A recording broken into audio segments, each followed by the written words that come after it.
In the UK, nearly all sectors are planning to go on strike this Christmas season. This poses a threat to the already weakened UK economy and the Rishi Sunak government. Now, to tackle this crisis, the government is exploring ways to restrict or even ban the right of ambulance workers and firefighters to go on strike. According to reports, several government departments are working on options to toughen the new legislation. This legislation will be designed to reduce the impact of industrial action. The Prime Minister, Rishi Sunak, says he will do whatever he can to minimize the disruption that this is likely to cause to day-to-day life in the UK. Earlier, the chairperson of the Conservative Party, Nadeem Zahawi, said the UK government was looking at bringing in the military to help keep public services running.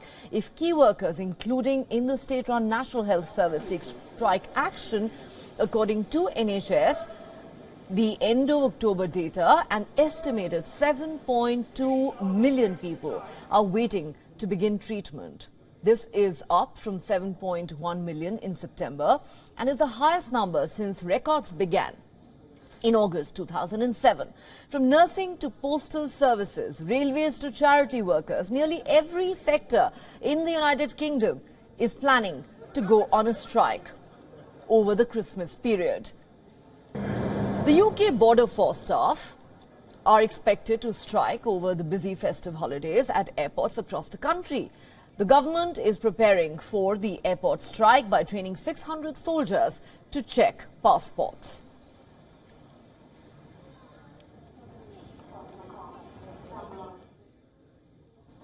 So just what is the situation like and what is the government of the UK doing to deal with it? For more on that, we earlier spoke to our correspondent Alex Izat in London.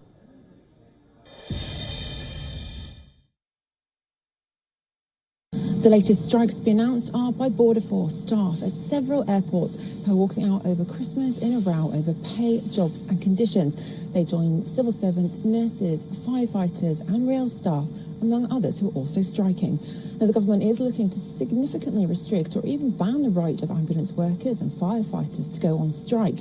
New legislation would be designed to reduce the impact of industrial action. Prime Minister Rishi Sunak wants to bring forward planning new laws as quickly as possible, but there's no specific timetable yet.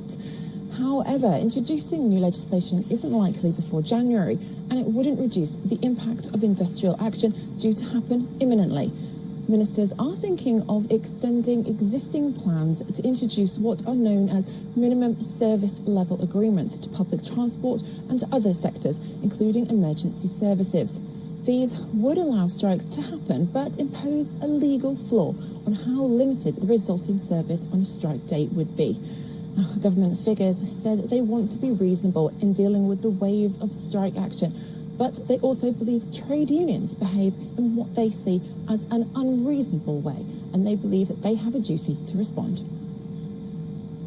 This is Alex Izat for WION. World is One.